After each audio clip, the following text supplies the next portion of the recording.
It was the summer of 1993 in Pine Hollow, Alabama, the kind of place where the nights hummed with cicadas and nothing much ever changed. The biggest building in town was the old high school, its red brick walls faded by heat and time. Teenagers hung around the gas station parking lot on weekends, drinking sodas, talking about football, and pretending the world beyond county lines didn't exist. 16-year-old Emily Carter was one of those kids. She had copper-colored hair that caught the sun like fire, and a nervous laugh people said was contagious. Everyone in Pine Hollow knew her name. Her mother taught Sunday school, her father fixed air conditioners, and Emily was the kind of girl who still wrote letters to her best friend, even though they lived 2 blocks apart. On the night she disappeared, August 14th, 1993, the air was thick enough to taste. Emily had gone to a bonfire at Lake Laurel with her friends. There was cheap beer, loud music, and the sort of easy laughter that comes when summer feels endless. Around midnight, she told her best friend Tina Holloway that she was leaving. "Dad'll kill me if I'm not home by 12, she'd said, climbing into her old blue Toyota. That was the last time anyone saw her alive. By morning, her car was found abandoned on a dirt road 5 miles outside town. Driver's door open, one headlight still glowing. Her purse was inside, along with her shoes. The only thing missing was Emily. Sheriff Roy McCutcheon organized search parties, scouring the woods and creek beds. Neighbors volunteered, reporters came. But after 2 weeks, the search dwindled. Rumors took over where facts had run out. Some said Emily had run away to Birmingham. Others whispered she'd fallen in with the wrong crowd. Her parents refused to believe any of it. They left her bedroom exactly as it had been. Bed made, curtains open, her yearbook from sophomore year still sitting on the desk, a pen marking the last page she'd signed for a friend. The case went cold before fall. 16 years later, in 2009, Pine Hollow was quieter, older, and meaner around the edges. The high school had a new building. The Carter house was empty, and most folks had stopped mentioning Emily's name. But then something strange happened. The school decided to digitize its old yearbooks. Boxes of them were hauled out of storage, scanned, and cataloged by a young history teacher named Lauren Tate, who'd moved to Pine Hollow just 2 years earlier.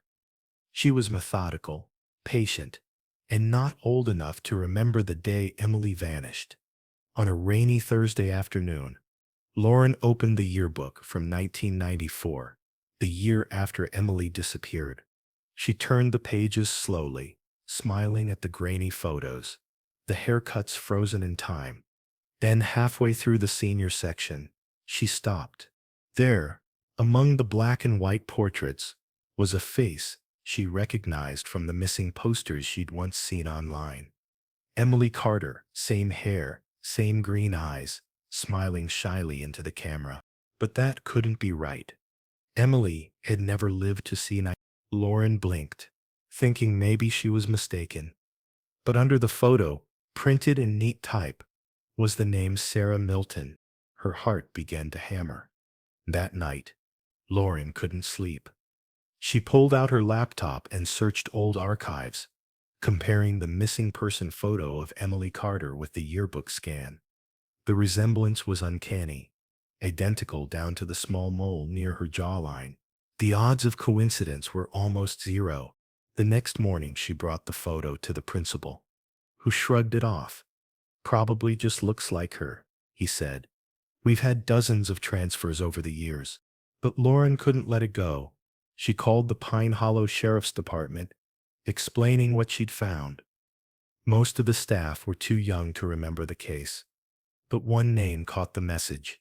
Deputy Franklin Hayes, who'd been a rookie back in He still remembered the long nights in the woods, the mother crying on the porch.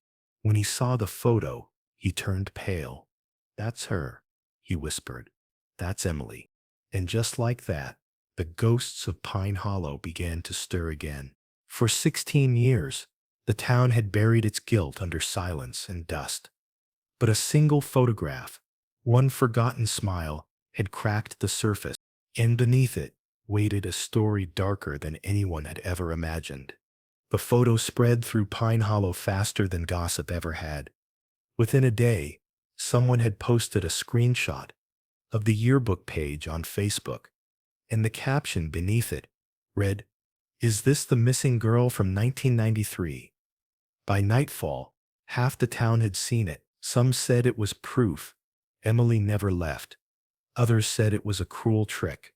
Detective Marissa Delaney, who had been brought in by the county to assist with cold cases, sat at her desk, staring at two pictures side by side on her monitor. One was the 1993 missing persons photo, Emily Carter's school portrait, soft smile, bright green eyes. The other was the yearbook photo, labeled Sarah Milton, taken a year later. The resemblance was chilling. Not just similar, but exact, down to the way her left eyebrow arched just a little higher than her right. Lauren Tate sat across from her, still nervous, clutching the yearbook to her chest. "I know how it sounds," she said, her voice barely above a whisper. "But I swear, when I saw that photo, I felt like she was staring right back at me." Marissa nodded. "You did the right thing calling us. Can I keep the book for now?" Lauren hesitated, her fingers tracing the worn cover. "Sure. Just don't let it get lost. It's the only copy." That night, Marissa drove to the old Carter house. It was still there, sagging under years of neglect, the windows covered in dust. A for sale sign tilted in the front yard. She stepped onto the porch, feeling the wood creak beneath her boots, and looked out over the quiet neighborhood. Somewhere down the road, a dog barked once and fell silent. Inside, the air smelled of mildew and dust. Sunlight filtered through the blinds, striping the faded wallpaper. She walked down the narrow hall until she found Emily's old room. It was almost exactly as the reports had described. Bed made, posters on the wall, books neatly stacked. On the desk sat the same 1992 yearbook that had once been her pride, still open to the back pages filled with signatures from friends. Marissa flipped through it carefully. On one page, in bright blue ink, Emily had written, "See you next year, Tina. We're gonna make it the best one yet. Love, Em." But there was no next year for her. The next morning, Marissa met Deputy Hayes at the county office. He looked older than she remembered, his hair mostly gray, his eyes weary but sharp. "Do you really think that photo's her?" Marissa asked. He didn't answer right away. He reached into his drawer and pulled out an old Polaroid, the last photo taken of Emily, before she vanished. "Look at the eyes," he said quietly. "That's her, no doubt about it." "So how does a missing girl show up in a yearbook a year after she's gone?" Hayes sighed. "Only two explanations. Either someone used her picture under a fake name, or he trailed off, or she wasn't really gone." Marissa finished for him. They decided to start at the school. The 1994 yearbook staff list was still available in archives. Among the names was Tommy Reeves, who had been the school photographer that year, now working as a wedding photographer 2 counties over. They found him in a small studio cluttered with old film reels and camera parts. When Marissa showed him the yearbook page, his face went blank. "Yeah, I remember Sarah Milton," he said finally. "Quiet girl. Transferred from somewhere up north, I think. Didn't talk much. Kept to herself." "Do you have the negatives from that year?" He frowned. "Doubt it. That was all film. The school kept the negatives back then." "Who collected them?" "The principal, Mr. Jenkins. He retired ages ago." Back in the car, Marissa tapped her steering wheel, thinking, a girl transfers in the same year, another vanishes. Looks exactly like her, uses a new name, and no one questions it. Hayes looked out the window. This town's good at pretending not to see things. Later that afternoon, They tracked down Howard Jenkins, the retired principal.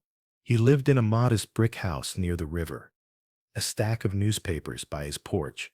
When he opened the door, he blinked at them, as if waking from a long nap.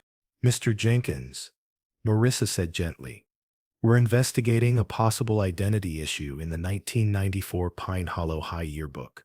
At first he looked confused, but when she showed him the photo, his face tightened. "I remember that girl," he said after a moment. "She was polite, kept her head down, came with her mother that spring to register. Said they'd moved from Tennessee. Do you remember her mother's name?" He frowned. "It was on the forms. Something like Margaret, maybe?" "No, Marlene. Marlene Milton." Hayes glanced at Marissa. "And she provided records?" "Of course. Report cards, immunizations, everything checked out. Do you still have them?" He shook his head. "Those files would have gone to the district office when I retired." They thanked him and left.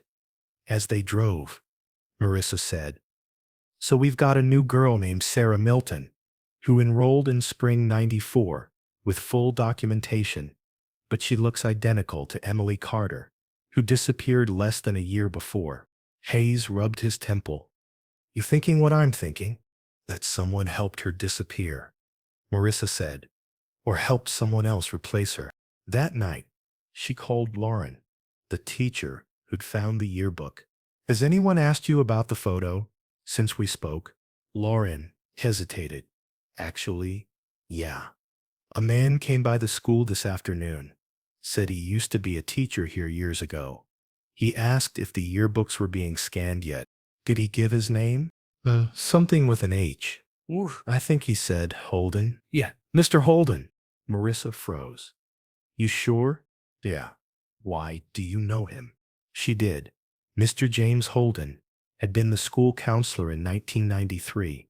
He'd left the following year, moved to Georgia, and had quietly retired after a nervous breakdown.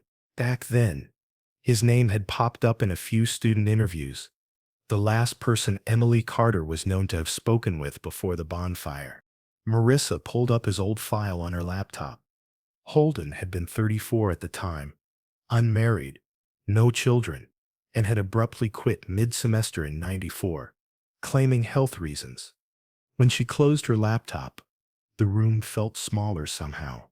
A pattern was forming, one that stretched 16 years and across two names, Emily Carter and Sarah Milton. The next morning, Marissa and Hayes drove to Georgia. Holden's house sat at the edge of a pine grove, shutters hanging loose, mailbox tilted. When they knocked, no one answered, but they could hear a faint noise inside, a radio playing softly, an old song from the '90s. "Mr. Holden," Hayes called. "This is the sheriff's department." No response. They tried the door. It creaked open. Inside smelled like mothballs and coffee gone stale. Papers were stacked everywhere. Old yearbooks on the shelves. In the corner of the living room was a bulletin board filled with newspaper clippings, missing persons, local girls, all from the early '90s. And in the center, taped carefully, was the photo of Emily Carter. But not just that. Right beside it was another photo, Sarah Milton, with a note scrawled under it in shaky handwriting. Same eyes, same smile, different name. Hayes swallowed hard. Jesus, he was obsessed. Marissa's eyes caught something else, a framed picture on the mantel. It showed Holden, standing beside a young woman, older now but unmistakably the same face as Emily's. On the back of the frame, someone had written a date in black ink, April, and below that, two words, "My Sarah." Marissa turned toward Hayes, her voice low but steady. "She didn't vanish into nothing, Frank. She lived. He took her. For 16 years. Everyone had been looking for a missing girl. No one thought to ask who she might have become." Outside, thunder rolled over the pine trees as the first drops of rain began to fall, washing the dust off the driveway. Inside, Marissa felt a chill crawl down her spine, because somewhere out there, maybe still in Alabama, maybe hiding under another name, Emily Carter, or the woman who'd once been her, might still be alive, and whoever James Holden had been to her, mentor or captor, he'd kept her secret longer than anyone ever guessed. Rain lashed against the windshield as Marissa and Hayes drove back from Georgia, the framed photo wrapped in an evidence bag on the seat between them. The picture was proof of something, but what exactly? They weren't sure yet. If the date on the back was real, Emily Carter, the girl who had vanished from Pine Hollow in 1993, was alive 8 years later. That meant everything people believed for nearly 2 decades was wrong. Hayes broke the silence first. You think he kept her all those years? Marissa shook her head slowly. Maybe. But she looks older, calm. If he forced her, there'd be signs. We don't know the story yet. When they returned to the station, forensic techs combed through Holden's house. They found old VHS tapes, stacks of notebooks, and a dozen envelopes labeled with years, 1993, 1994, 1995, each filled with photographs of different girls, all students from Pine Hollow High. But only one girl's picture appeared in every envelope. Emily Carter. Marissa stared at the pile. He tracked her like she was a ghost he couldn't let go of. The next morning, she drove to the district records office.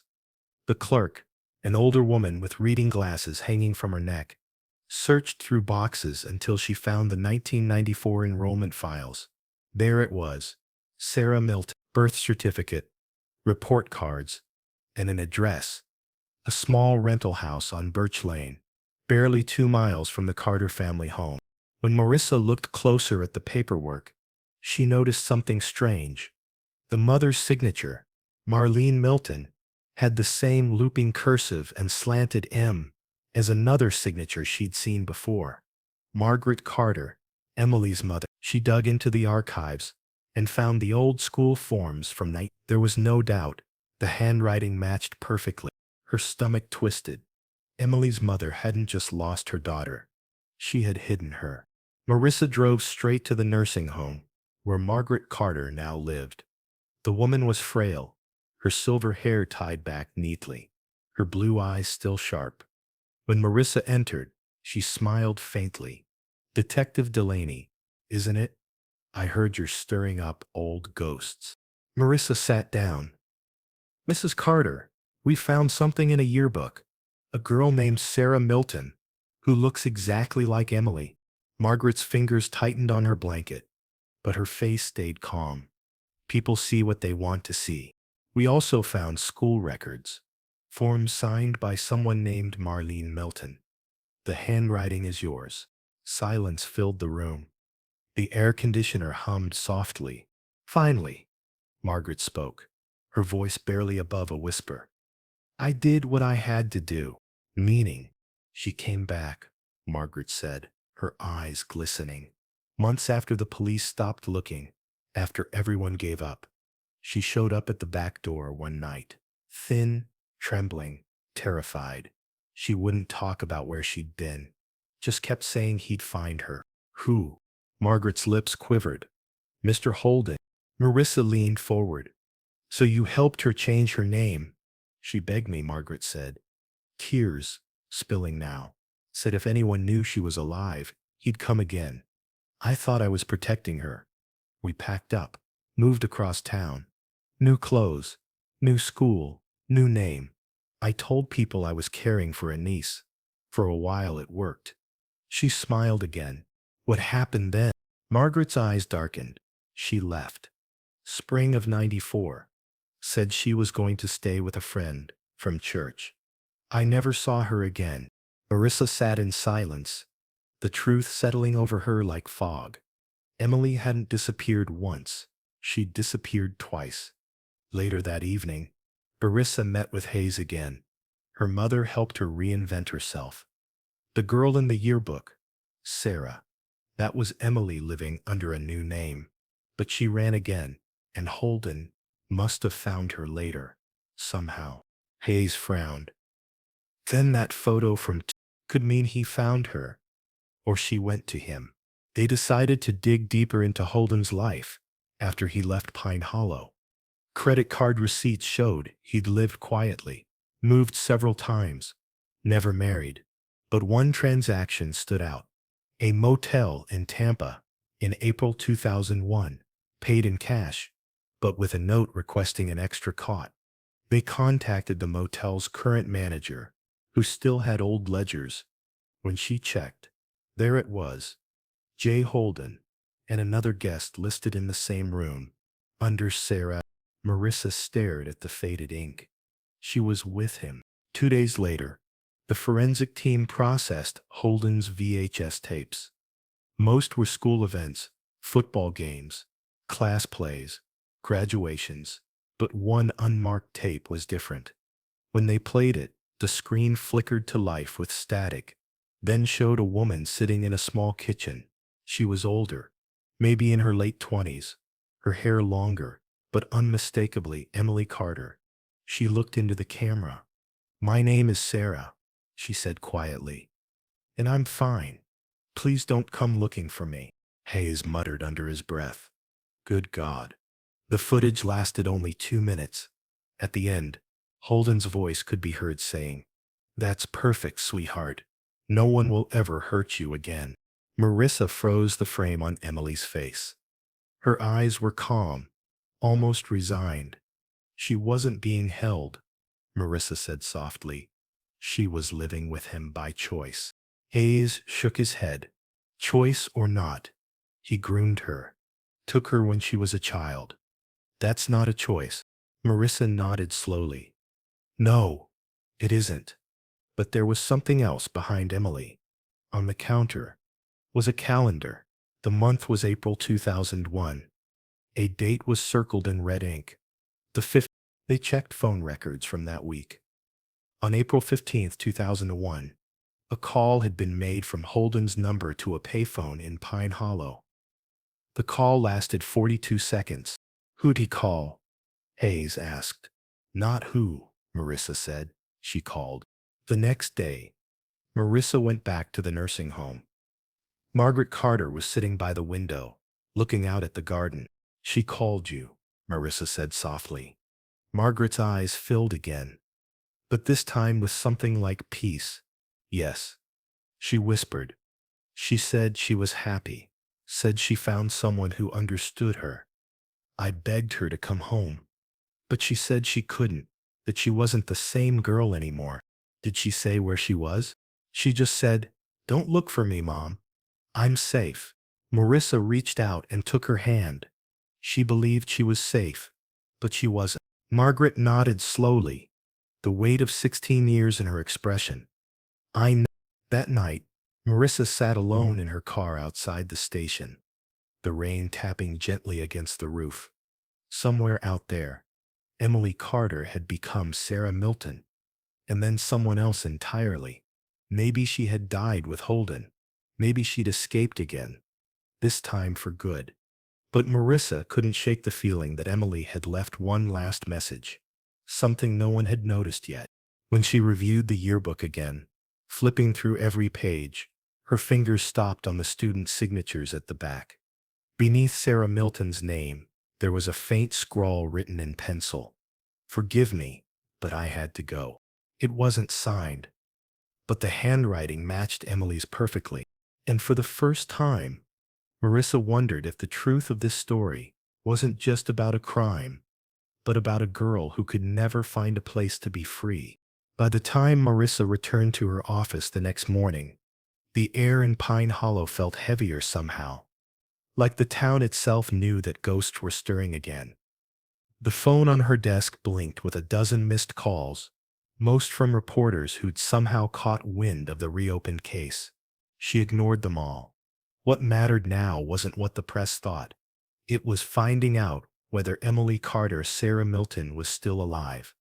The forensic team had finished analyzing the contents of Holden's house overnight.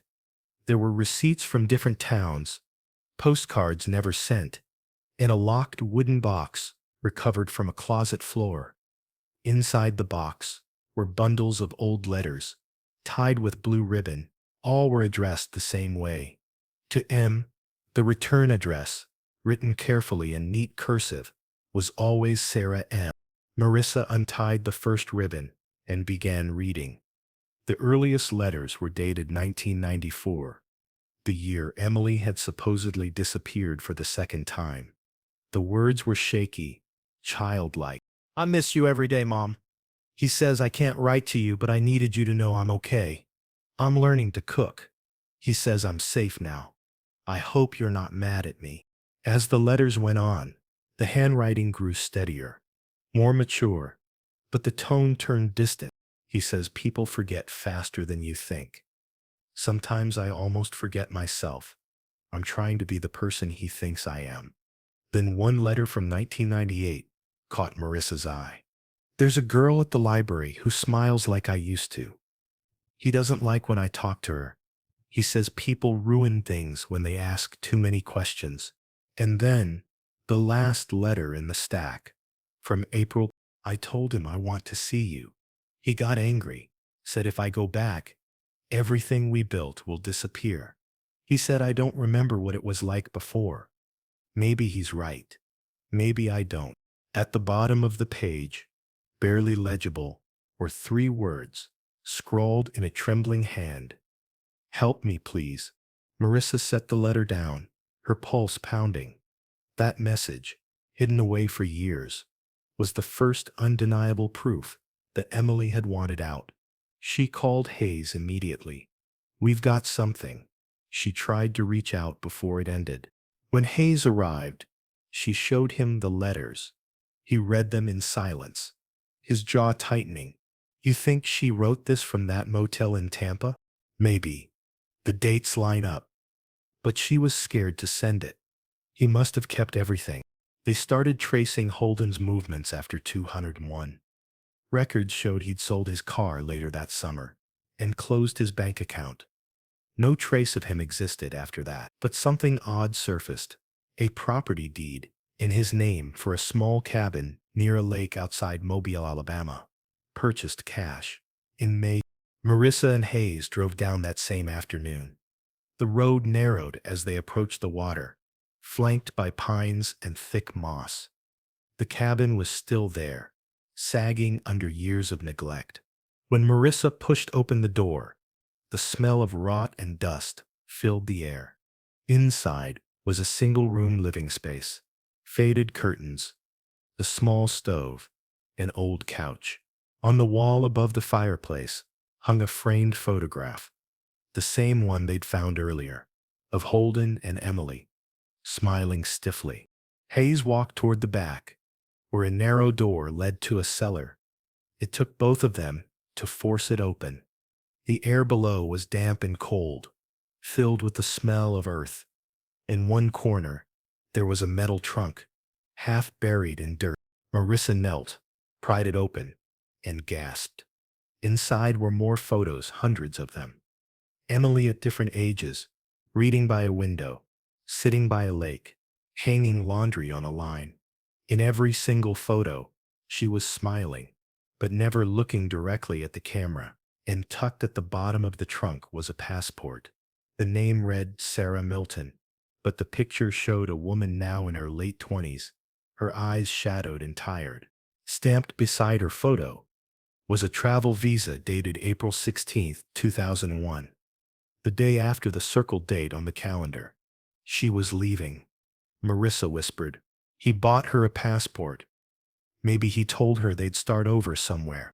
Hayes's flashlight caught something glinting at the far end of the cellar. They moved closer and found a shallow depression in the dirt floor.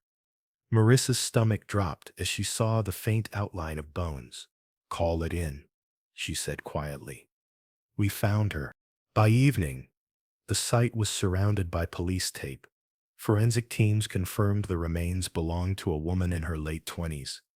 The DNA results would take time, but they already knew the truth. The missing girl from Pine Hollow had been buried under a stranger's name in the dark soil of Alabama for 16 years. Back at the station, Marissa sat with the letters spread across her desk. Every line, Every word painted a picture of a girl who had been erased, piece by piece, until she barely recognized herself. She wasn't just missing. She'd been rewritten. Hayes came in, his face pale. The coroner found something in the pocket of her dress. A locket. He set it on the table. Inside was a small photo of a smiling woman, Margaret Carter, and on the other side, a scrap of paper folded tightly. Marissa unfolded it carefully. The words were faded, but legible. "If anyone finds this, tell her I tried to come home." For a long moment, neither of them spoke. The hum of the fluorescent lights seemed deafening. "She wanted to come back," Marissa said finally, her throat tight. "But he never let her." Hayes nodded slowly.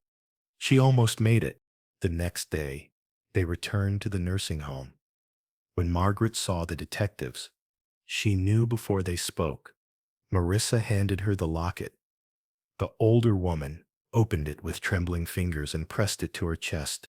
"She never stopped trying," Margaret whispered. "Not once," Marissa said gently. "We're going to bring him justice. For her." Margaret looked out the window, her eyes distant. "Justice?" she said softly. "There's no justice for something like this. Only truth. And truth hurts just as bad." When they left, the sky over Pine Hollow was streaked with gold and gray. The kind of sunset that looked like it was bleeding. The town had waited 16 years for answers. And now they had them, but no one felt relief. Marissa sat in her car for a long time, staring at the photograph of Emily from that yearbook. The same eyes, the same smile. Somewhere between being Emily Carter and Sarah Milton, the girl had vanished. Not once, but twice. And as the sun dipped below the trees, Marissa realized this wasn't just the story of a girl who'd gone missing. It was about how a whole town had looked away, how silence had buried her long before the dirt did. The morning the DNA results came back, the world in Pine Hollow seemed to pause. Mist clung low to the streets, and the air smelled like rain and old secrets. Marissa sat in her car outside the county lab, gripping her coffee cup so tightly that her knuckles whitened. She already knew what the report would say. Still, when the technician handed it to her, the black letters printed across the page made her breath catch. Natch. 99%. Emily Carter, the girl who vanished in 1993, had finally been found. Marissa drove straight to the sheriff's office, the weight of the papers heavy in her lap. Hayes was waiting in the conference room, his sleeves rolled up, the news already etched across his face. "So it's her," he said quietly. "It's her," Marissa confirmed. 16 years later. Hayes exhaled slowly. "I keep thinking about that locket," he said. "She carried her mother's face all that time. Even after everything he did, some part of her was still trying to get home." Marissa nodded, but her mind was racing. The case was closed in one sense, but too many questions still lingered. How had Holden hidden her for so long? How had no one noticed? And what had finally pushed her to try to leave? They decided to dig deeper into Holden's life before 1993, before Emily had disappeared. His personnel file from Pine Hollow High was sparse, just glowing performance reviews and a handful of counselor notes. But Marissa noticed something peculiar. Every note was signed off by the same supervisor, Superintendent Robert Langley, a man who'd retired quietly in 1995 and was now living in Florida. When they called Langley, his tone was polite, but cautious. "That was a long time ago, Detective. I don't see how I can help," Marissa pressed. "You were his supervisor. Did you notice anything unusual about Holden's relationships with students?" Langley hesitated. "He was attentive. Too attentive, maybe. But parents liked him. He seemed to care. You have to remember, it was a different time. A time when people didn't ask questions." Hayes muttered. Langley sighed. "There was one incident. A parent complained that Holden had been giving extra counseling sessions after hours. The mother was hysterical, said he was manipulating her daughter. I looked into it. The girl refused to talk. The mother withdrew her complaint. Marissa felt her pulse quicken. What was the daughter's name? A pause. Then Langley said quietly, Emily Carter.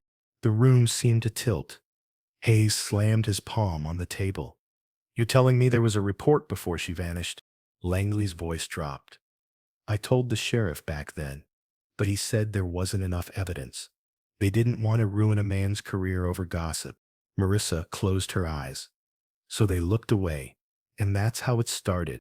After the call, Marissa pulled every police record from the spring of night. There it was, a brief report, labeled Concerned Parent Complaint, filed by Margaret Carter, dismissed for insufficient cause. It was stamped case closed 3 weeks before Emily disappeared. This town protected him, Marissa said bitterly. Everyone did. Hayes looked grim. We need to find out how he kept moving without leaving a trail. That cabin wasn't random. They traced the property deed again, digging into the previous owner. To their surprise, it had been transferred from a shell company, registered to a man named Gerald Finch, Holden's cousin. When they pulled Finch's record, they discovered he'd been arrested in 2002 for insurance fraud, but had never served time. The charges were dropped after an anonymous witness recanted. Marissa stared at the file. He was protecting Holden, maybe even helping him.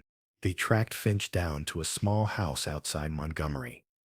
When they arrived, the man was waiting on the porch, an old radio humming beside him. His eyes darted nervously when they introduced themselves. "I figured this day might come," he said softly. Marissa sat across from him, notebook open. "You helped your cousin buy property under a false name." "Why?" Finch lit a cigarette with shaking hands. "Because he said it was for her. He told me the girl had nowhere to go. Said her mama didn't want her. That he was saving her from a bad home." Hayes frowned. "And you believed him?" "At first, yeah," Finch said. "Then I visited once. She was older by then. Maybe 20. She smiled, but it wasn't right. She looked tired, scared, like she was waiting for permission to breathe." Marissa leaned forward. "Did you ever try to help her?" Finch stared at the ground. "He told me she was sick, said she'd hurt herself if anyone came near. I didn't know what to believe. Then one day, he called and said she was gone, packed up and left. He sounded broken, like his world ended. That's the last I ever heard." Marissa's voice was low. "You didn't think to call the police?" He laughed bitterly. "Call them? Back then, nobody wanted to get involved in another man's business, especially not his family." As they left, Finch called after them. "For what it's worth," he said, "I think she tried to leave him. I think he couldn't let her go."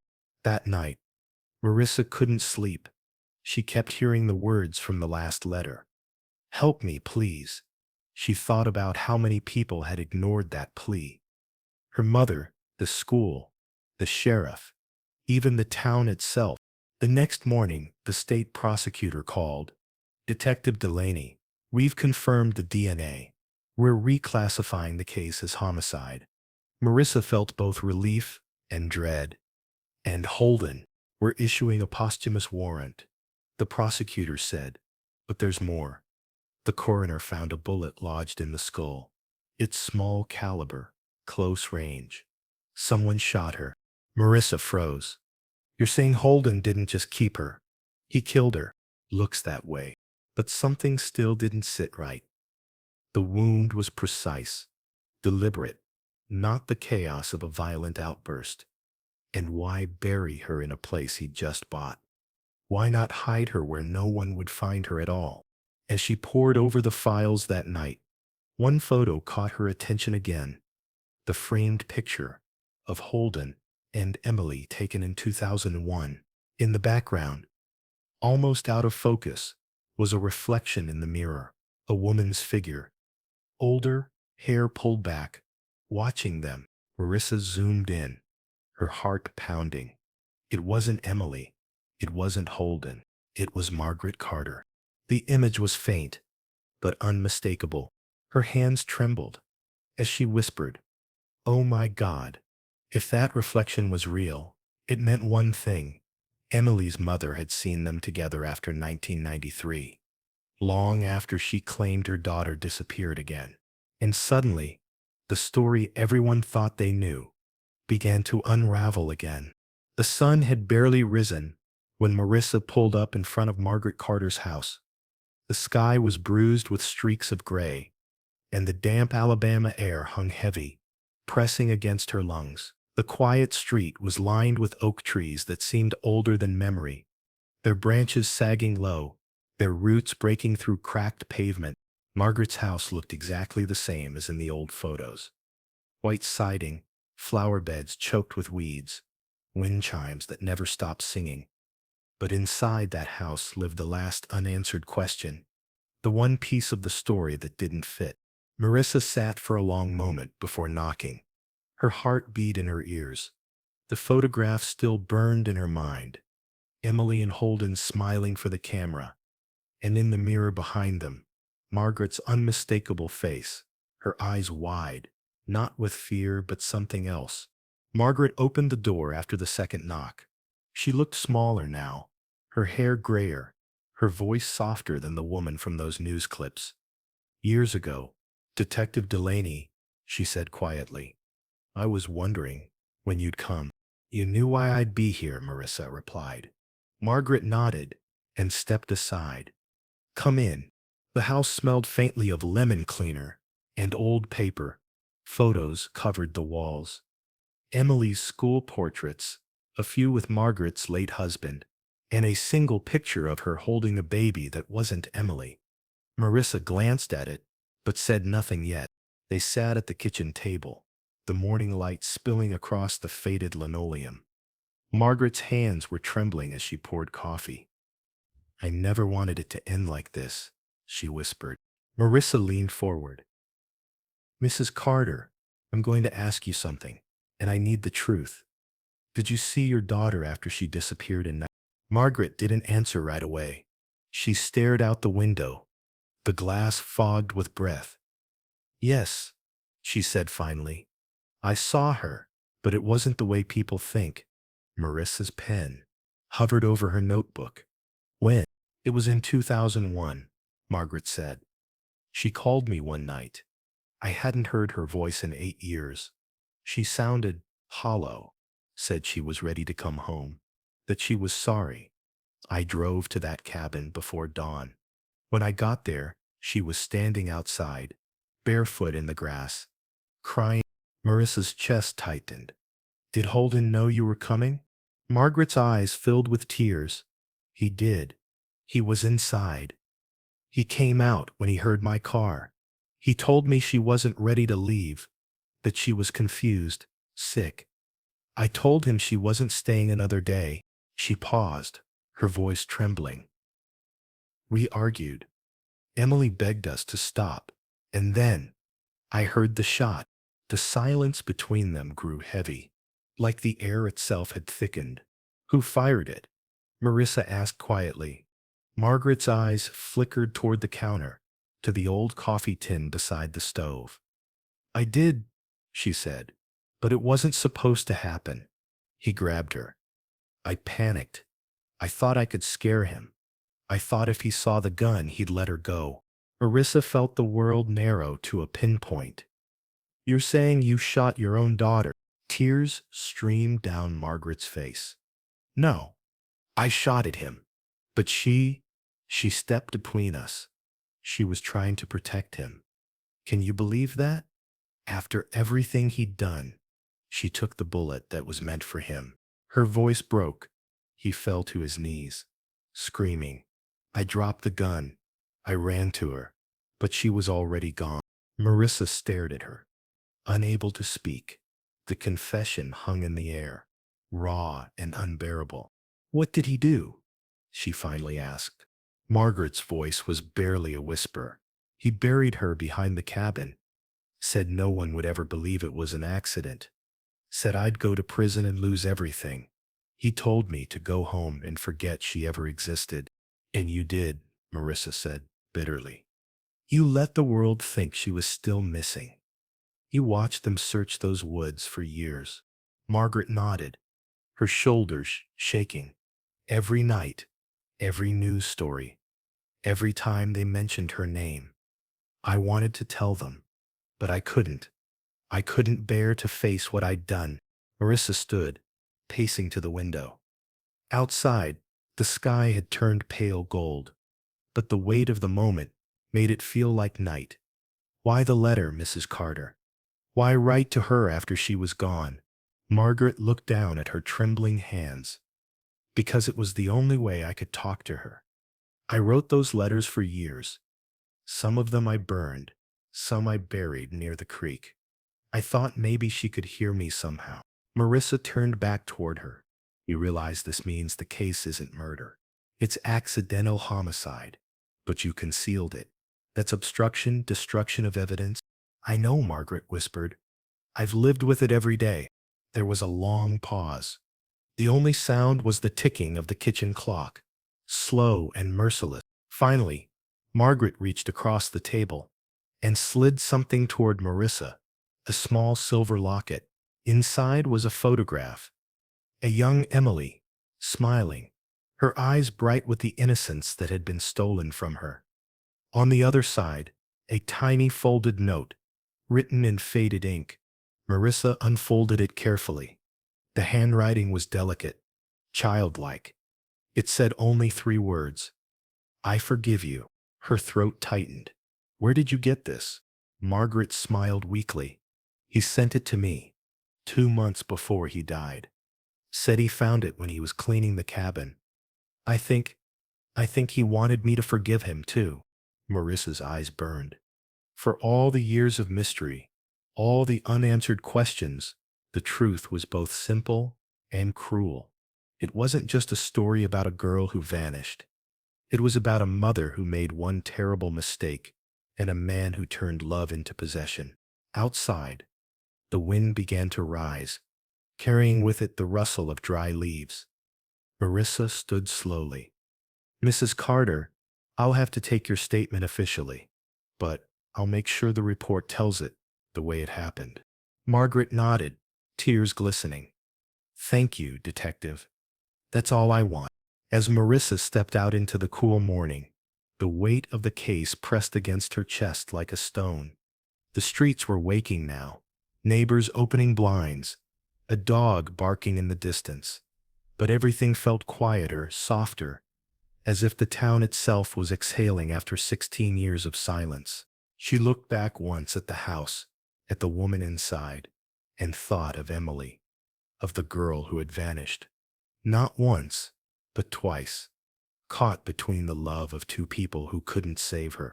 Somewhere far away, a church bell rang, and for the first time in years, Pine Hollow seemed at peace.